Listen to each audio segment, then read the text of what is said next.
Hey Clarity Crew, I just want to remind everybody about the emails that began all of this, right? So we talk a lot about the holes in the narrative interview, and that was obviously a big deal. But that interview was doing damage control for these emails that were leaked back in 2016. So I'm just going to go ahead and read some of these emails for us so we get a little bit of an understanding of why these emails were leaked, because people saw them as very damaging, because people like Dawa Man and Fareed saw Yasir Qadhi as hiding his beliefs, and that's why they wanted to leak this, to expose Yasir Qadhi as a deviant. So we're going to look at Yasir Qadhi's emails.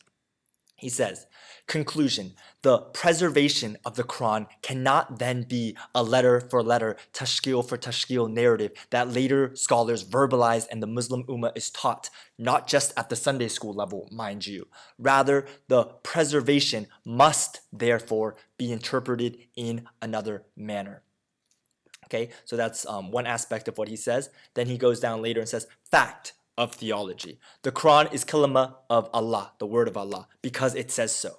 Fact, parentheses, as per previous paragraphs in this second interpretation. The recitation of the Quran clearly has some human elements in it, from the faux pas to the lahajat, etc. Problem. How then can we understand the Quran as being kalam Allah, word of Allah, when clearly there are some human aspects to it? Problem compounded. The standard sectarian views either make this issue even more problematic, and in particular the Salafi view of kalam and the that Allah recited and Gabriel heard and Gabriel recited and the Prophet, peace be upon him, heard, etc., or don't really address this conundrum head on, such as the Ash'ari view, or perhaps allow for some accommodation, such as the Mu'tazilite view. So what is he saying here? He's saying clearly the word of Allah, the Quran, has human elements in it. So this is a problem. Why is this a problem? How can we understand it to be the word of Allah if there's human elements in it? And then he says this is even worse when you look at the different sectarian perspectives, the different sects of Islam and how they view it. You have the Salafis with the most strict view of the Quran, the most literalistic. This came from Allah to Gabriel to Muhammad, period, end of story, done. The Fareed perspective, right? And he's saying this is a huge issue for them, but it's also an issue for the Ash'aris, more, people who have a more moderate, less strict interpretation of the Quran, but it also poses an issue for them because they don't really deal with it, right? They're not actually confronting the issue. And then the only one who kind of can have a little wiggle room is the Mu'tazilites, but they were deemed as heretics a long time ago.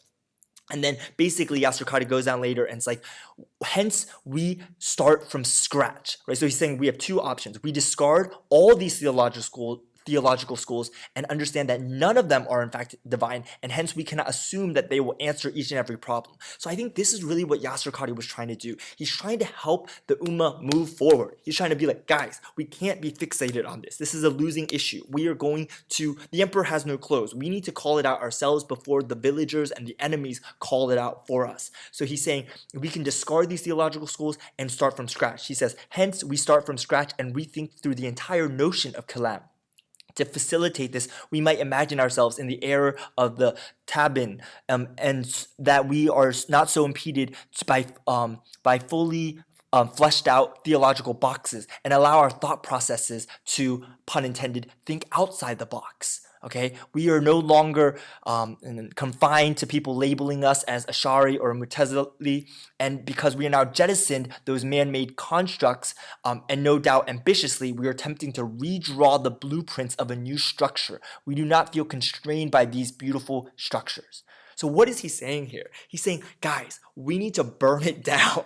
We need to start over. We need to throw away these theological constructs, and we need to build it from the ground up because none of them answer the pressing questions. None of them fill the holes in the narrative. And I just want to remind everyone, this is why this is important, because you see this theological shifting now happening within the Muslim world of how to deal with the human elements in the Quran. And you see this with Yasir Qadhi himself, right? Why is he trying to purge these?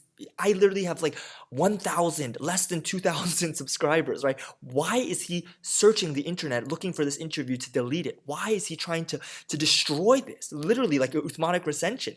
Why? What is going on? Because why?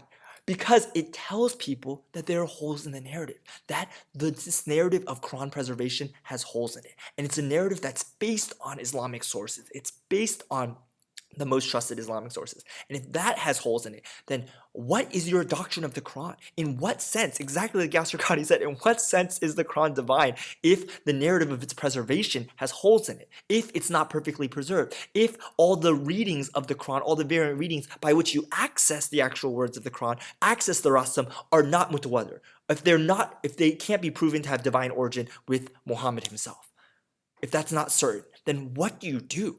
What are you left with? I mean, was it just these people's interpretation? Were there errors mixed in? Like, what is this perfect Quran that you speak of? And this is why it's such a big deal, because this goes to the heart of Islam.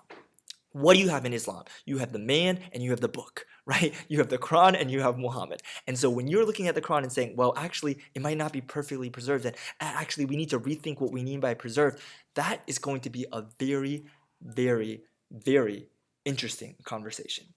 Thanks so much. Excuse me that this got a little bit ranty, but I just wanted to express and help you guys to see and understand. I hope everyone is doing great, and I'll talk to you guys later. Bye.